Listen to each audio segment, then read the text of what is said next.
We're excited to announce that our very own podcasting platform, Zencastr, has become a new sponsor to the show. Check out the podcast's discount link in our show notes and stay tuned for why we love using Zen for the podcast. You're listening to the Archaeology Podcast Network.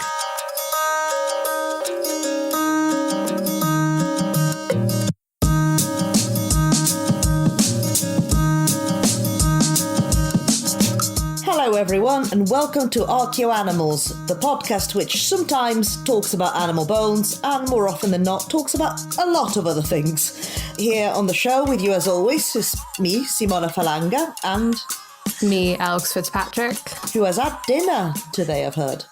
It's okay, we can't keep doing this because at this point I've matured enough to start having dinner before we record podcasts. It's a new age of Alex, okay? You see, like that's a telltale sign that the podcast has gone on for too long because you see us sort of developing as people. You just see this character development going on. It's an arc. Yeah, we all have arcs. One day you'll stop talking about Romans. We're not there yet. Need a couple more years, probably. Well, maybe this episode it won't happen. I don't know. I was thinking about that, and I was like, you know what? I bet she'll figure out a way. I believe in you. I believe in your ability to do this. It's a gorgeous ability you have to kind of just bring up Romans whenever. I like long walks on the beach and talking about the Romans. Yeah. Which I don't even like that much. that is the ultimate joke of it all. It's a gift, it's a curse, you know. But today we are technically not talking about the Romans. We are starting not really a mini series, but it's a two-parter. We decided we're going to talk a bit about the zooarchaeology of myths and legends. And why don't we start off this first part of this two-parter by talking about the not Romans. I'm talking about Norse mythology. So yeah, definitely not Romans. But yeah, I think the idea for these episodes, because we got two in mind at the minute, but of course, you know, this is only the smallest slice of mythology and pretty much, again, mostly looking at Europe. Mm-hmm. But if any of you have any suggestions, please tweet at us at Archaeoanimals on any sort of myths and legends and mythologies you'd like us to discuss and might be able to put in together a few more parts. It's an interactive mini-series. Yeah, like all of our episodes, all of our episodes are basically interactive. I'm sure most people spend our episodes yelling at us for pronouncing something wrong, which will probably happen in this episode and in the next episode. Maybe not that much in the next episode. And all the episodes to come. Yeah, I mean, po buddies nerfect, as they say. But I kind of figured these are two of the most known in the general population mythical pantheon, so I as well start with them. So Norse mythology, especially, let's be real, Marvel, I feel like, has done loads for getting people to at least know very basic tenets of Norse mythology. But of course, it's in a lot of video games. There seems to have been like a good stretch of just like with Skyrim and then kind of the next 10 years, Norse themed games seem to have been really popular. Games and series, I think there's been a proper sort of resurgence because I guess Skyrim, what was that, 2012? 2011. 11, wow. And I guess then the History Channel series Vikings wasn't too long after that. So, of course, that probably did something to it. And then I think all sorts of series and films and video games, of course, the latest being Assassin's Creed Valhalla, which we did cover on a separate episode. If you'd like to scroll back. Well, I guess I can self-promote on my podcast. Yes. Yeah, it's fine. It's our podcast. We're allowed to do whatever. But yeah, and I mean, there's also the most recent God of War games, including the Ragnarok, which is coming out soon.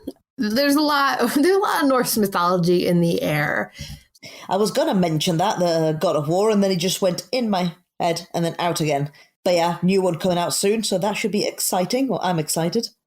Yeah, no, but it's just very interesting that there's this, not even a resurgence. There's always been a general interest in Norse mythology, for better or worse, because obviously there are some bad faith actors who love to use Norse mythology, which I don't really want to spend too much of this episode talking about. Let's not. No, we're good.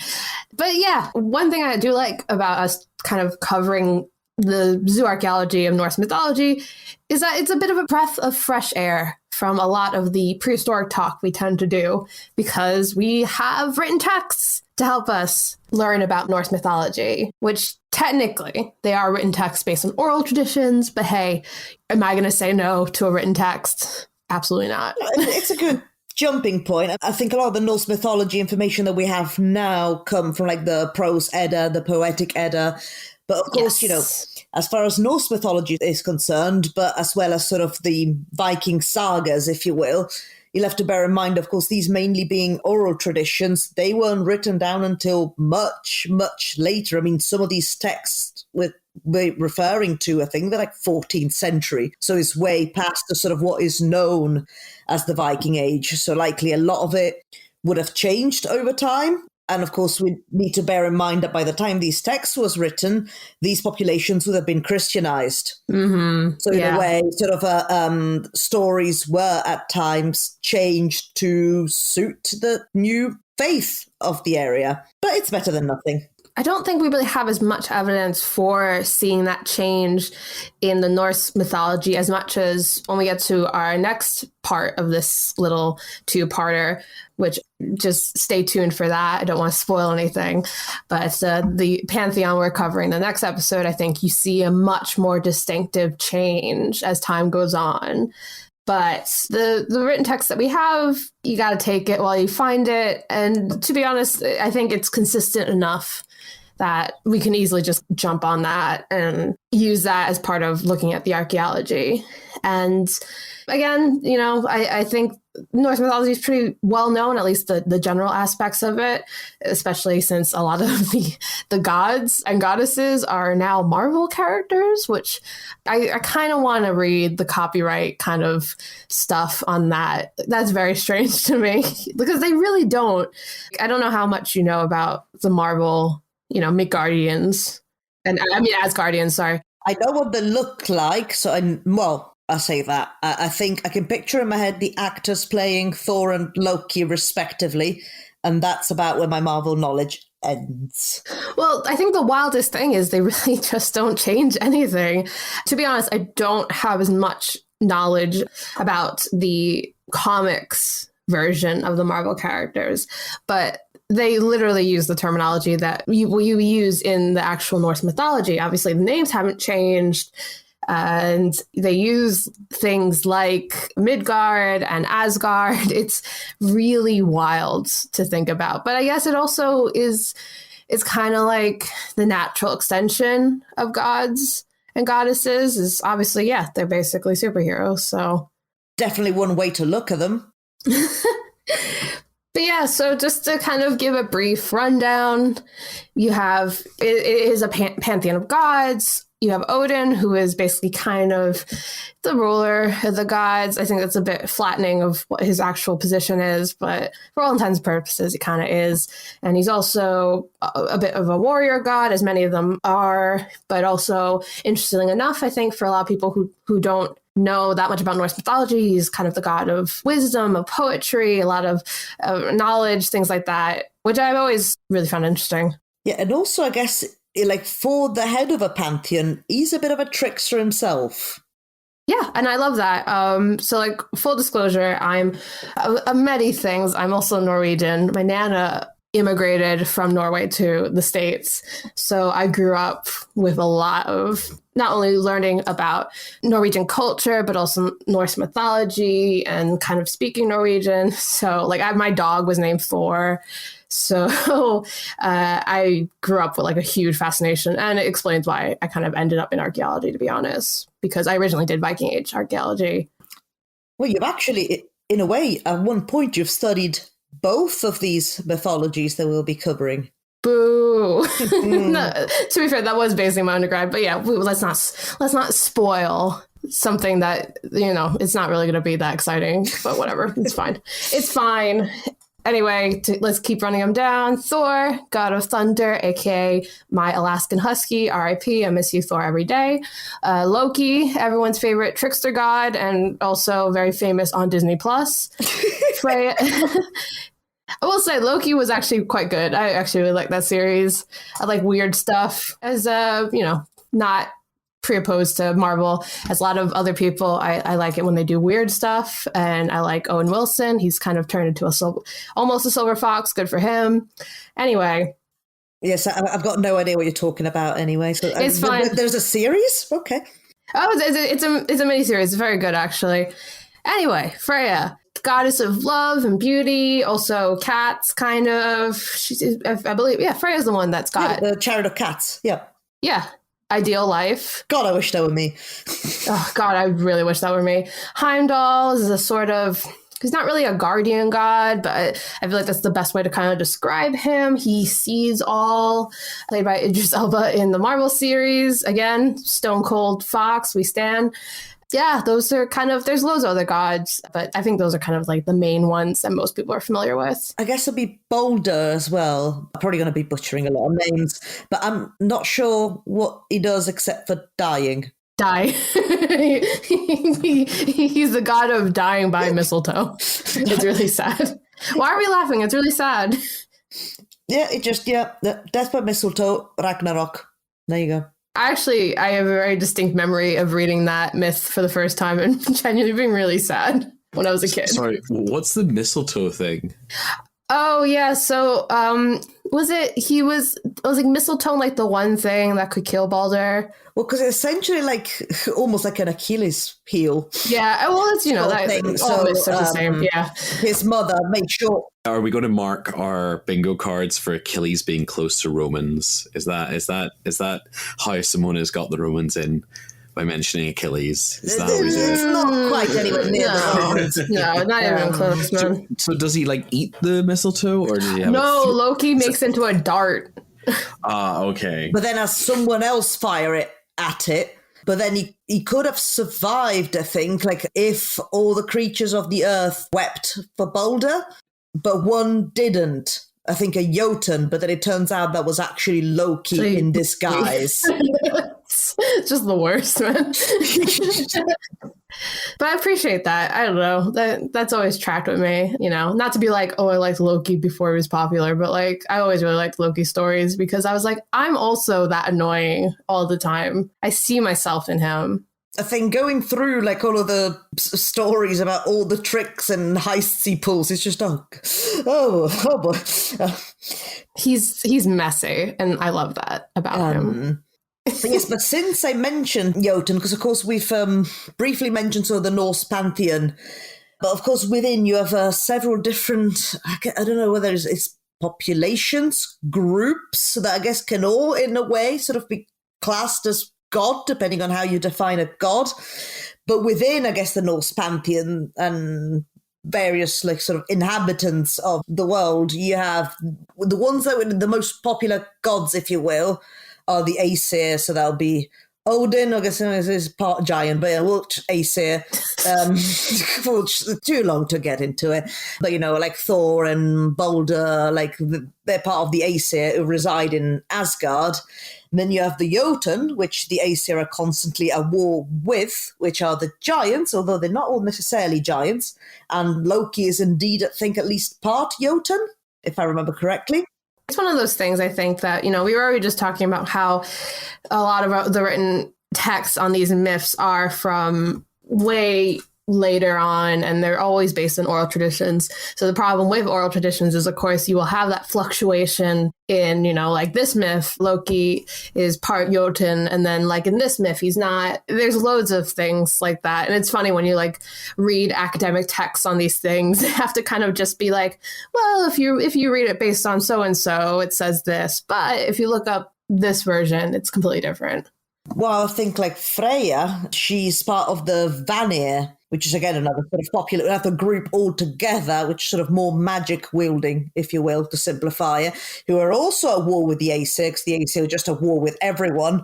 But there was a truce, which I believe is why Freya is in Asgard in the first place, because she was like a hostage, her and her brother, that was sort of sent to the Aesir, and I guess then just fit right in by the end of it.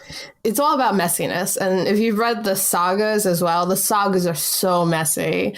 So many of the sagas are just basically family disputes. and just like two families fighting, and that's like the entire saga. And I love that. It's great. It also seems to reflect on what my family life was like for the Norwegian part of it. So I guess that's just something that happens culturally. But it's like, no, the beauty of it, like some of the sagas, is like, it's not just like the families warring, which I guess in itself it's not that funny, but it's just this ability to hold grudges for hundreds of years. So you get to the 7th generation down and you're still holding a grudge because your neighbor's great-great-great-great-great-grandfather looked at your goat funny. You know, none of my family listens to this podcast. So like, that's something I definitely have developed because of my family. Like the ability to hold a grudge is something I grew up watching when my family would fight with each other. And I also harbor that skill. So it's just nice to see yourself reflected in media for once, you know? Anyway, just going past messiness, just to kind of wrap up this little overview. So the cosmology of the Norse mythology is there's Yggdrasil, which is a tree, a big tree, and it's technically broken up into about 9 realms. Gods mostly live in Asgard, as we were kind of talking about with Marvel, and us humans live in Midgard. You have Jotunheim, which is for the giants. You'd guess. And then Helheim, which is 1 L, but it's essentially hell, except it's cold and frozen, which is like my kind of underworld view anyway. You're kind of hell. Is that what you wanted to say? Yeah. I don't want to say bad words on this show. Oh, sorry. We can say it's your kind of Helheim. It's Heckheim. Oh, you're...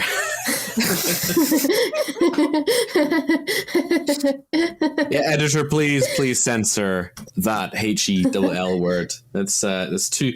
Our audience ears are too pure. Is that a bad word? I think growing up, it was seen as a bad word. Yeah, when I was in like primary school, one of my teachers thought it was a really, really bad word. So she wouldn't actually even say the phrase hell or high water. She said or high water. And I thought that was the funniest thing ever because it was in a book in the school. But yeah, some people think it's a bad word because, I don't know. I guess it's also might be one of those things where I guess it's worse in the US than in Britain. Yeah, I mean, there's a lot of, I think in the US we're a bit more stodgy with curse words, I think. Because I think Britain swears a lot more liberally. Yeah, that's I think. Yeah, where I grew up is basically the south of the UK. Not geographically, but like in relation to America. Like Northern Ireland's pretty tough like that. Yeah. Anyway, real quick before we go to break, I feel like we should need to talk about Ragnarok real fast. We already kind of mentioned it, but since we're talking about cusses and stuff, Ragnarok is where everyone will be cussing because it's the end of the world, because the gods will fight their enemies. It culminates the end of the world, which is extremely bleak, but hey, it kind of ends with the promise of a world reborn, which is always kind of nice. And as we go through this episode, I think you'll really be able to see the impact that Norse mythology has on a lot of European fantasy, especially when you look at the wider world of beings, because Norse mythology includes elves, dwarves, giants, trolls, loads of other creatures, and I think we'll start talking about those after the break. Chris Webster here for the Archaeology Podcast Network. We strive for high-quality interviews and content so you can find information on any topic in archaeology from around the world. One way we do that is by recording interviews with our hosts and guests located in many parts of the world all at once. We do that through the use of Zencastr. That's Zencastr. Zencastr allows us to record high-quality audio with no stress on the guest. Just send them a link to click on, and that's it. Zencastr does the rest. They even do automatic transcriptions. Check out the link in the show notes for 30% off your first 3 months, or go to zencastr.com and use the code ANIMALS. Looking to expand your knowledge of X-rays and imaging in the archaeology field? Then check out An Introduction to Paleoradiography, a short online course offering professional training for archaeologists and affiliated disciplines. Created by archaeologist, radiographer, and lecturer James Elliott, the content of this course is based upon his research and teaching experience in higher education. It is approved by the Chartered Institute for Archaeologists as 4 hours of training. That's in the UK, for those of you that don't know. So don't miss out on this exciting opportunity for professional and personal development. For more information on pricing and course structure, visit paleoimaging.com. That's PALEO imaging.com, and look for the link in the show notes to this episode. And we are back with Archaeo Animals. We are talking about the zooarchaeology of myths and legends, more specifically Norse mythology. And I think to start off our actual talking about the zooarchaeology of these things, we might as well talk about Loki. Loki has a very weird little family, and I think there's a lot to talk about here. So Loki is a shapeshifter, a weirdly large amount of other characters in Norse mythology. I kind of forgot until we started doing research for this. I was like, oh yeah, like almost everyone can shapeshift in Norse mythology. Yeah, like so some can turn into eagles, some can turn into eagles and more. Yeah, but for the most part, I feel like they mostly just kind of turn into other people. Like Loki seems to do that a lot. Loki has turned into many animals, though, including a fly, a salmon, a mare. And there's one myth, I forget which myth it is, but there's a myth where he turns into an old woman who I believe his name is Tak, which is the word for thank you. Yes. I don't know why. I can't remember why he does that. Is it the one during one of the tests? I think it was a test for Thor, I believe, where like one of the tests for something was to beat this woman in combat. So he would beat old age, but he didn't. I think I might have been. There's a lot of that happening. That myth that you're talking about, that Thor has to go around and is basically similar to kind of like the 12 labors of Heracles, in terms of Thor having to go around and do a bunch of stuff. But like all of it is little trickery. So it's like, oh, you have to pick up this cat, Thor. And he tries to pick it up. And it turns out it's Jörmungandr, who is the giant serpent we'll be talking about in a little bit. They just do that a lot. They're like, let's turn this one thing into something else, which again, I feel like tracks. The one with the fly, I believe Loki was in Jotunheim. Mm-hmm. But I think that didn't go down too well because I think he was nearly squished several times. I think they did find him out in the end.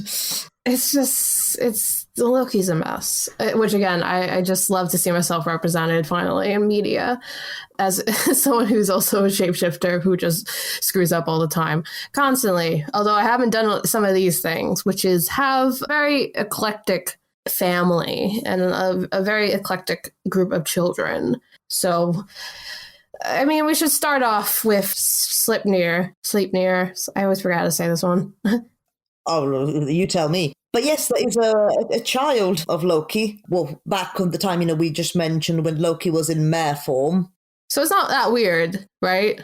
No, which I believe was something to do to keep, was it a giant's horse busy? Yeah. He was building something in Asgard, but I think if he finished at a certain time, did he marry Freya or something like that? Svafilfari is the other horse and is the other parent of Sleipnir, who was like a big horse who was trying to like build a bunch of buildings, I believe. Is that the one you're talking about? I believe that is the myth, because it wasn't quite on a bet, if I remember correctly, but it was just something that if you got everything done in time, there would be a high price to be paid by the Aesir. So, of course, they were trying to make sure he didn't finish in time, because I think the horse was doing a lot of the helping him with the labour. Loki found a new creative way to keep said horse, Svafilfari, occupied. Yeah. And occupied, he did keep him. And Sleipnir was born. And Sleipnir is considered the best of all horses, probably because this guy 8 legs, folks. He is a horse spider in some ways. Is that an upsetting image? Probably. And you know what? I do apologize for that. But don't know how else to really describe it. I mean, in terms like zooarchaeologically speaking, so how would that work? Because then would he okay, he's got the 8 legs, but would he have 8 scapulars as well? Well, no, maybe not 8 scapulars. So he's got 4 front legs and 4 back legs. Would he have 4 shoulder joints at the front? Yeah, I was trying to figure this out because I was like, okay, like if it does have 8 legs and it is kind of like a spider, but then the spider's body is shaped completely different in a way that it can, and like obviously the legs work in a way that it could all fit. And obviously spiders also don't have skeletons. So this is kind of not really a good comparison. What about for the 4 back legs? What about the pelvis? Yeah. Would they have like an abnormally large pelvis with like 4 different acetabulums? Yeah, I mean, the thing is, most depictions of Sleipnir, especially more modern depictions where people are really trying to make it quote unquote realistic, they do tend to do that where there are 4 legs and then 4 back legs. But even then, like, if you look at images, a lot of times they'll have Sleipnir in motion, and it's like, how does that even work? Like, if it's trotting, do you know what I mean? Look, in some depictions as well, they look sort of almost like soft, the limbs. It's almost like an octopus tentacles are going, woo. Maybe it's like, maybe they're like non-functioning limbs. Like like vestigial limbs or something. So they actually got the 4 and the extra ones, I don't know, maybe for balance. So he could run at very fast pace and still remain sort of fairly stable. Yeah, I mean, the thing is that Sleipnir is considered the best of all horses to the point that Odin was like, oh, that's mine now. Dibs. So, yeah, dibs, as Odin is wont to do. And so we have to assume then that the 8 legs adds to, the speed and the strength of the horse. But I don't know how, like, even if you elongate the torso enough that there's ample room for every leg, it has to have like either multiple pelvis and scapulae or just bigger pelvis and scapulae to like kind of, I mean, I guess he would have been a very large horse. I mean, this fictional horse would have been a very large horse in size. Because, I mean, if Svadilfari, the father, was a Jotun's horse, it would have been no pony. Put it that way. So I guess it'd be a very large horse to begin with. So I guess, if they had some extra sort of, even if vestigial limbs, yes, I guess we ruled that the 4 acetabulums on the pelvis could potentially work, possibly. I'm not sure about the 4 scapulars, but I guess if they're non-working, if it's just fully fused to the thoracic vertebrae, just the extra 2 limbs, and they're not actually being used, that could work that way. Obviously it happens in nature that some animals are born with, vestigial limbs, and that's kind of how it works. They're not necessarily working limbs. They're usually kind of just growing in a way that it can't be used and doesn't need to be used. So I kind of assume that must be how it works with Sleipnir, but I don't know. It's wild. Just it's interesting how it contribute to it being the best of horses, unless he was the best of horses for other reasons than his... Could be very pretty. Yeah. Nice. Could be very nice. Pretty nice horse. Maybe, I don't know, he spoke 10 languages fluently. We don't know. Odin liked poetry, so maybe he was really good at poetry. I mean, nothing to do with Odin claiming it because he was like the equivalent of a child. No, nothing like that. Although, I mean, I do want to point out, though, like, archaeologically, we do have archaeological, not proof, but, and it'll be the case for a lot of these kind of mythical creatures. They show up on a lot of rune stones, picture stones, image stones. I don't know why we have different words for all these stones. Again, I don't work in Viking archaeology anymore. But yeah, we do have at least 2 possible instances found on 8th century picture stones from Gotland, including the Ardra, the 3rd image stone, and the Yangvild image stone.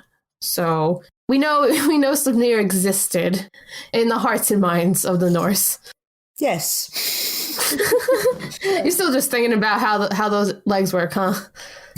I'm just like, I'm gonna lie awake tonight to be like, how would that pelvis work? So it's just too many acetabuli. I guess that'll be the plural. Yeah, no. And if you've not heard of it, for those who have not heard of it, the acetabulum is literally the hip socket where the femur slots in. That's the acetabulum. Just people being like, we've never had to pluralize it like that. Acetabula. But yes, moving on to Loki's children. There's another very, very wee little child that tiny. had. Just a tiny, mostly harmless. Again, very well known, I'm sure, plenty of reference to popular culture, is Jörmungandr, the world serpent. Just basically a giant sea serpent that encircles the world and grasps its own tail, which Loki has had with the giantess Angrboda. Yeah, and the importance of Jörmungandr is that when it releases its tail finally, Ragnarok will officially begin. And it is basically a living Ouroboros, which I was kind of thinking about. I was like, oh, so when Jörmungandr grows, does the tail grow further into its mouth/body? Well, that's a disturbing thought. Yeah, I mean, to be fair, it is very disturbing because, to be fair, we haven't really discussed like serpentine, snake osteology on this show. And one, it's because we don't really run into it that much, both of us, like professionally. And two, snake skulls are scary. And I love snakes. Like, I've always wanted a pet snake. Snake skulls are scary. Don't Google them. Yeah, I wonder, like, instead of growing in length, maybe it grows in width? Just like a big, thick snake. Or what it does is it lets go as it grows of the tail, and it only has a certain bit in its mouth. Well, because I guess then at Ragnarok, he lets go of it altogether. Exactly. Yeah. So he's got control. Well, I mean, he can let go occasionally, because there's that great myth where Thor is just like on a fishing trip and like just catches Jörmungandr. And they're like, Thor, put him back, please. Hey, be careful. You might accidentally start Ragnarok. But it's really funny because, like, that's the most, from what I've seen, one of the most popular depictions of Jörmungandr is that scene of Thor picking him up from during a fishing trip, which I love because that's ridiculous. Also, I guess that was kind of his nemesis. Oh, yeah. Like, that's... the final showdown in Ragnarok is Thor and Jörmungandr. Yeah. But also, he got caught during a fishing trip. Like, come on. Well, he picked him up when he thought he was a cat. That's true, yeah. I mean, you know what? I kind of get why Jörmungandr doesn't like Thor. Like, I get it. Like, my dude just wants to chill eating his own tail, and this guy just keeps picking him up. I mean, valid. Jörmungandr, you're valid.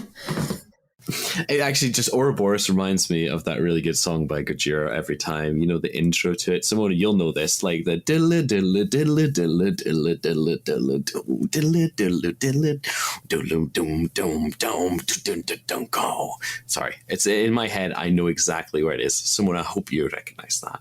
So, I appreciate the reference. I don't know what anyone's talking about.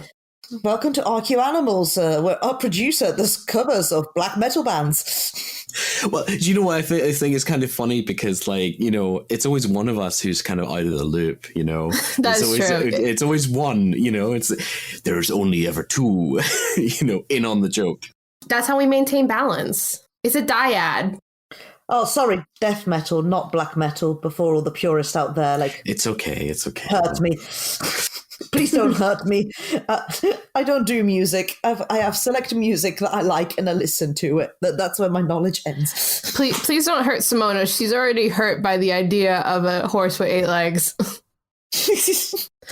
Well, we can at least talk about one normal child to wrap up this segment. I mean, ish. Yeah.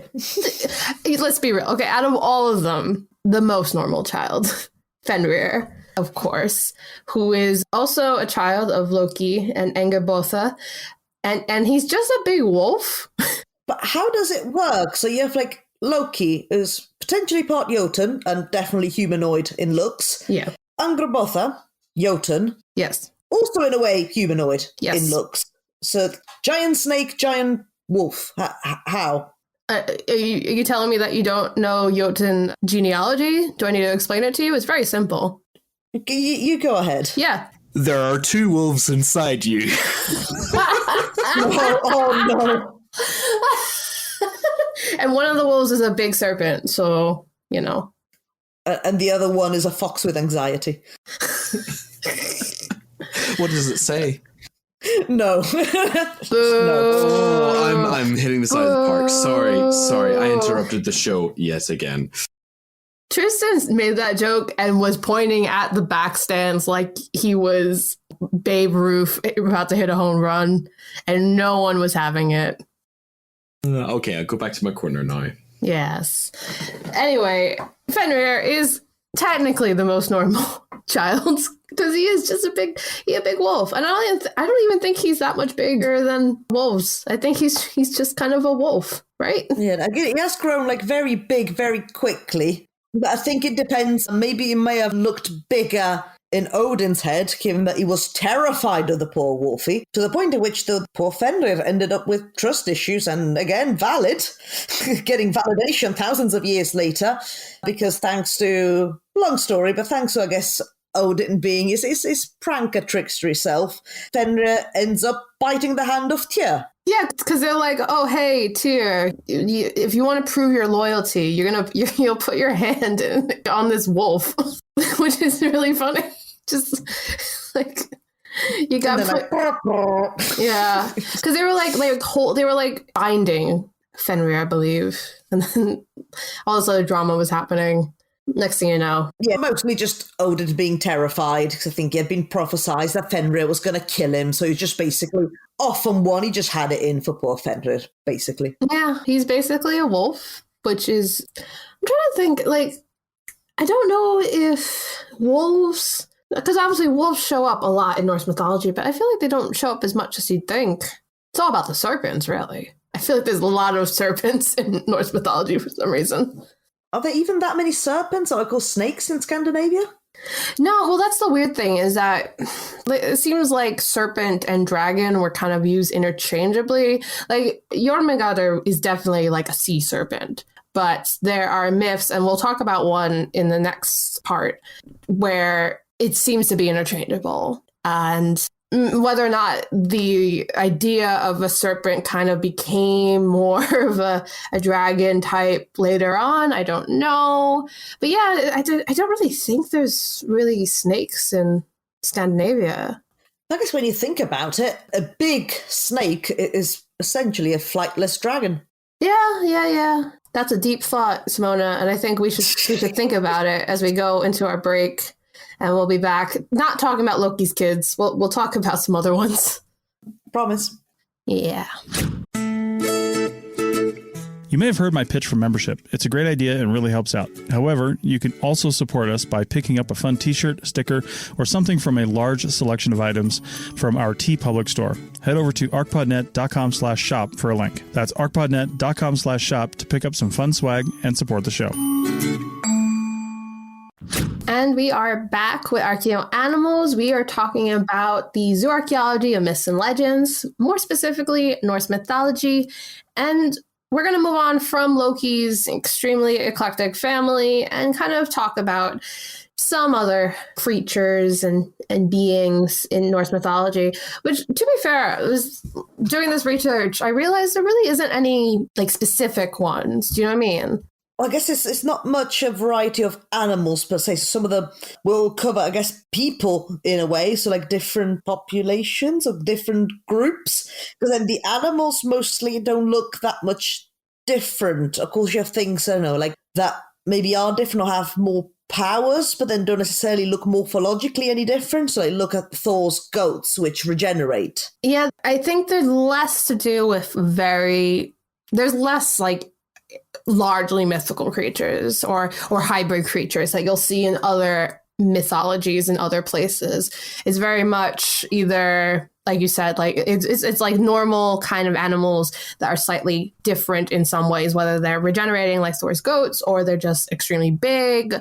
And I think it's also the case of so many of these figures in Norse mythology who can shapeshift. So it's like, oh, they can just turn into something else. So, which is kind of the case of our next example, which is Fafnir, who was a dwarf. And the thing about dwarves in Norse mythology is they are kind of what we imagine dwarves to be in fantasy. But the same thing with giants, I think, as well, where it's unclear as to whether or not they were always kind of what we traditionally think of as giants or dwarves nowadays, or if that's changed over time, especially in retellings. Yeah, because the one thing that stays the same is they weren't always depicted in the best of lights. Nah. They weren't given a very fair treatment in the sagas. Well, Fafnir is one such example, because he was so greedy that he literally turned into a dragon. Or, again, in some instances, a serpent. But I think dragon is kind of what is agreed upon because he wanted to protect his gold. And this is probably, like we were just talking about Tolkien, this was probably the inspiration for Smaug from The Hobbit. And archaeologically, you actually see Fafnir as the dragon in a lot of artwork, including panels. So the Scandinavian panel art is very popular in churches. There's one at the Heidelstad Stave Church as well, because dragons and serpents make wonderful swirly little patterns. And that's like all that kind of artwork.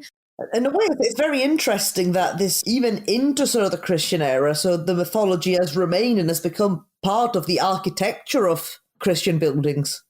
Yeah, that's something that you kind of notice in Viking Age archaeology. Like, even though everyone is Christianized, you still continue to see, it's almost like a folk art type thing where, you know, again, they're all Christianized, but they sneak a little, not even sneak, it might have been like considering it as like folklore. We don't necessarily believe in that on a religious scale, but, you know, we still enjoy and love that in a more cultural approach, if that makes sense. So you see it in a lot of artwork still, even as we enter that kind of era. But yeah, and again, like it gets weirder. Because Fafnir does eventually get slayed by the Germanic hero Sigurd, who consumes his heart and blood, and that gives him the ability to talk to birds. Yeah, so this is another weird thing that I think happens a lot in Norse mythology. People eating other people's hearts and drinking their blood. And then, you know, you occasionally will get the ability to talk to birds. There's, I can't remember who it is. There's a myth where I think it's two dwarves make wine out of someone else's blood, and that gives them the ability to do poetry. I'm really blanking on like the actual names of the figures, but it's a very popular trope in Norse mythology, is this idea of consuming the remains of someone else and gaining those abilities. Just like very pointless superpowers. Like, what do? I talk to birds. I mean, you know, Odin talks to birds. You making fun of Odin now? Harsh. My man likes talking to birds and poetry. He's a gentle-hearted soul. Speaking of hearts, though, while I was researching this, I was like, I wonder if that might be a fun place to talk about hearts and how obviously we don't really find hearts in archaeology. But I was like, there has to be a case of someone finding, because obviously preservation methods and environmental factors, we have found weirder things that have been preserved through time. And yeah, turns out in 2016, they found a fossilized heart of a prehistoric fish. Boo, but still kind of cool. Ooh. So I'm not even going to try to pronounce the scientific name of that fish. I have it written down. Racolepis buccalis. Roman general. No, you can be a lieutenant. Racolepis buccalis. Really building an army here, huh? Yeah, so like this. Yeah, the Occhio animals. There we go. We also officially got Romans in. Check that off your bingo card, folks. We did it. You did it, not me. Yeah, well, I try to help the cause when I can. Just gentle nudges here and there. Yeah. It's interesting that they were able to find that. That's an extremely amazing find. But, I mean, hearts are delicate things. It's very rare to really see that survive. I can't think of anything else. I'm sure there's other instances of hearts surviving. I can't think off the top of my head. From bog bodies, maybe? I mean, likely. I mean, I think they've had some preserved in Egyptian mummies. I can't remember which one specifically, but I think they managed to work out that, I can't remember if it was a heart attack or something, that what the actual cause of death was. Oh, that's cool. But please do not quote me on that in every way, shape or form. Because I don't remember specifically. I know the finding of this fossilized heart was a big deal. I mean, obviously, because it's a fossilized heart, but also it's one of those rare abilities where they're able to look at the cardiovascular system, or at least part of it, of a long extinct animal, which is extremely cool. How prehistoric are we talking? Because it's fossilized, so talking at least Pleistocene. Yeah, I think it was Pleistocene. I already cannot remember. I mean, even still, like, that's pretty cool. Yeah. Yeah. But if we find more fossilized hearts, who knows? Maybe you can bite into it and learn how to speak to birds. Well, going on from your trend of wanting to eat everything. Yeah, that's true. Moving on. I know we were like, oh, we won't talk about video games in this episode, although we already have, but we'll do it a bit more because it's our podcast. We don't care. Because we are going to talk about draugr. Yeah, because Skyrim wasn't too far off, was it? No, it's pretty accurate, to be honest. I feel like you can't really do much with the concept in terms of like going too different. Like in Skyrim, they are undead beings, but they are interestingly very different in style when we compare them to Skyrim's kind of undead. So if you've not played Skyrim, first of all, congratulations. I don't know how you've avoided it this whole time, especially since it's been coming out in special editions for the past 10 years.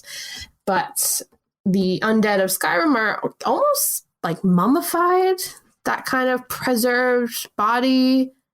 I think they are in most of the depictions in popular culture, Skyrim and other video games, because I'm pretty sure the ones in God of War are also not quite mummified, but just strangely preserved corpses with strange armor and red eyes and just... Yeah, because the one in Skyrim I'm thinking of, they for me, they seem very mummified. The way that their skin is still attached, it's very tight. They're very like almost muscular still, which I find really interesting. But traditionally in Norse mythology, they're actually mostly described as bloated corpses. So they're usually blue or black in color. They have very swollen bodies. And I think that's actually really interesting to think about because it's kind of like they're showing two different bodies under different taphonomic circumstances. And also in a way, like, much more terrifying. Oh, yeah. Like, I think the idea of like a bloated corpse coming at me is way more terrifying. And also like so clearly based on reality. You know what I mean? Like people had seen so many corpses that way that it became mythology. Like that's exactly what the draugr were. Because there is one story in mythology, I can't remember who, like, well, the hero is more of an anti-hero kind of figure. I think it takes place around Christmas because the farm, he gets to stay in this farm because it's haunted by this draugr that he eventually manages to kill. But I think just the look or like of that creature's face will go on haunting him for the rest of his life. Yeah, it's interesting, obviously, to see that kind of myth making of the corpse being something to fear, and it's very like realistic. The idea, the way draugr are depicted, and it's also kind of interesting to think about how we depict the undead in modern times and how that's always kind of changed. I mean, you think of OG zombies and things like Night of the Living Dead versus you watch Walking Dead where they try to be as realistic as possible to the idea of a corpse. Do you know what I mean? Yeah. I'm not, yeah. But no, sorry, I just looked it up. It's like the saga that I was mentioning, sort of with the draugr on Christmas Eve.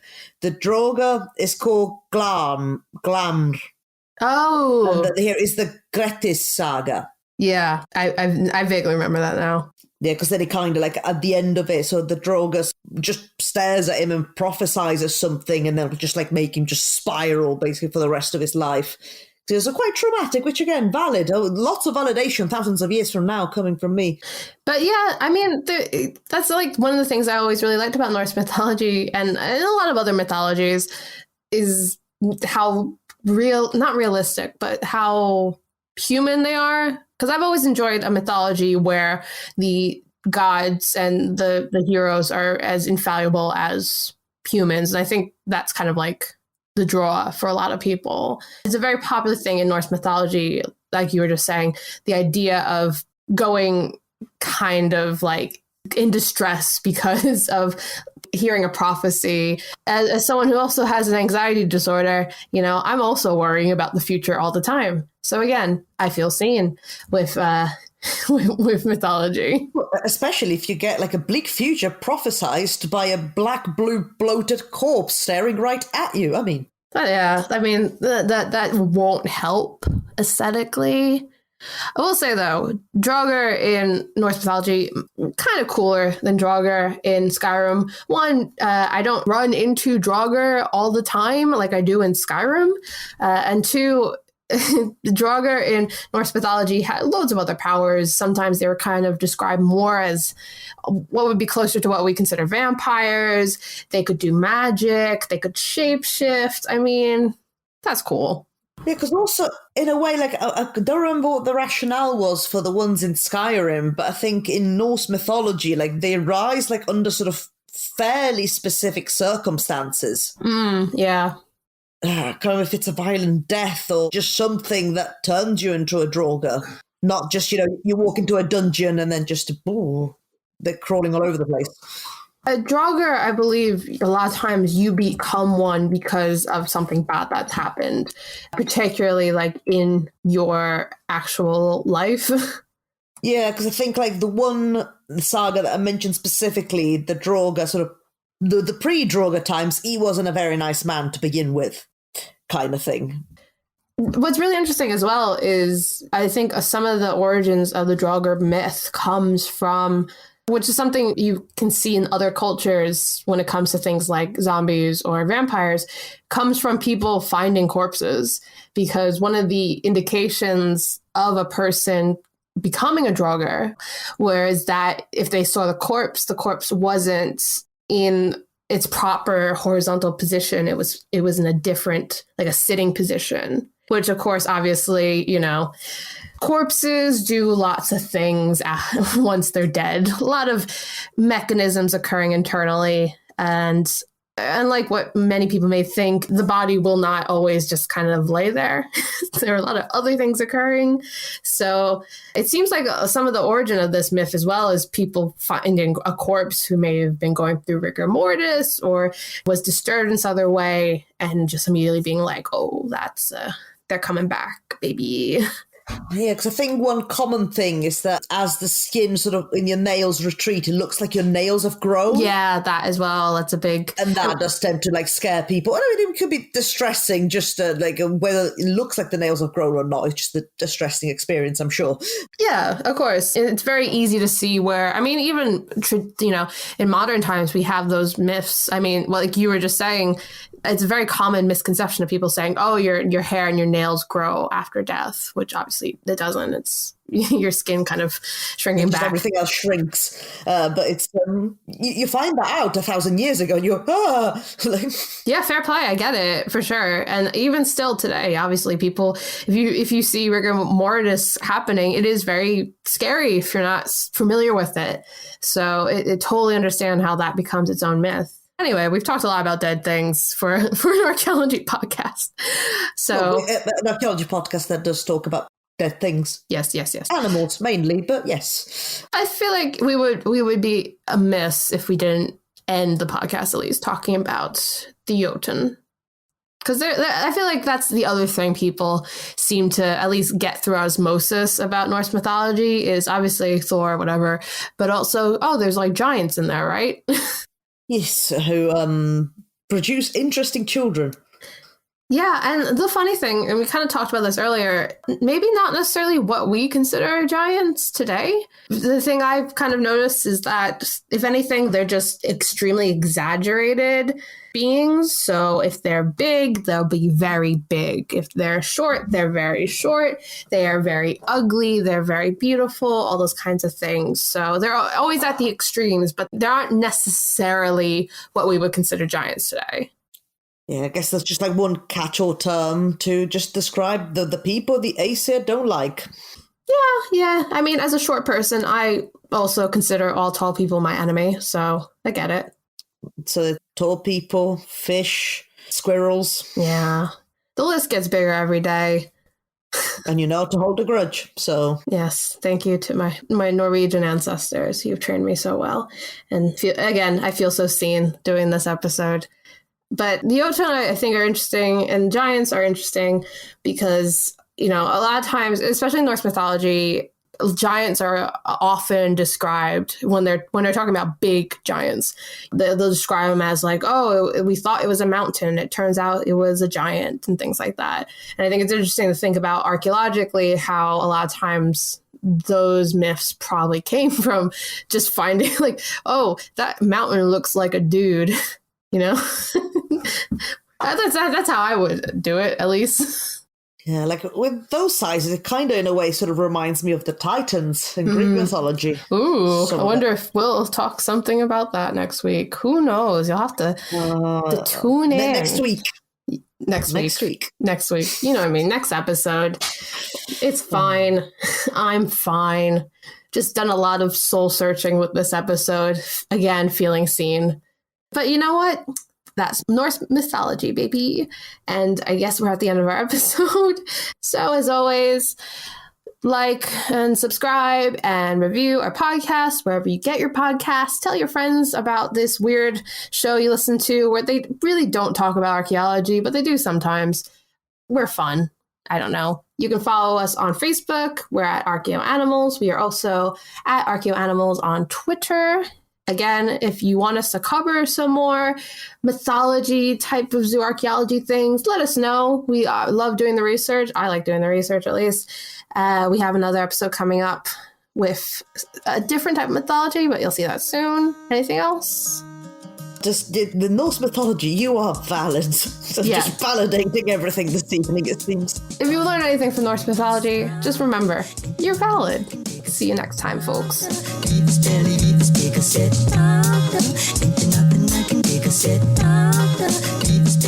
Thank you for listening to Archaeoanimals. Please subscribe and rate the podcast wherever you get your podcast from. You can find us on Twitter at Archaeoanimals. Also, the views expressed on the podcast are those of ourselves, the hosts and guests, and do not necessarily represent those of our institution, employers, and the Archaeology Podcast Network. Thanks for listening. This episode was produced by Chris Webster from his RV traveling the United States, Tristan Boyle in Scotland, DigTech LLC, Cultural Media, and the Archaeology Podcast Network, and was edited by Laura Johnson. This has been a presentation of the Archaeology Podcast Network. Visit us on the web for show notes and other podcasts at www.archpodnet.com. Contact us at chris@archaeologypodcastnetwork.com. Thanks again for listening to this episode and for supporting the Archaeology Podcast Network. If you want these shows to keep going, consider becoming a member for just $7.99 US a month. That's cheaper than a venti quad eggnog latte. Go to archpodnet.com/members for more info.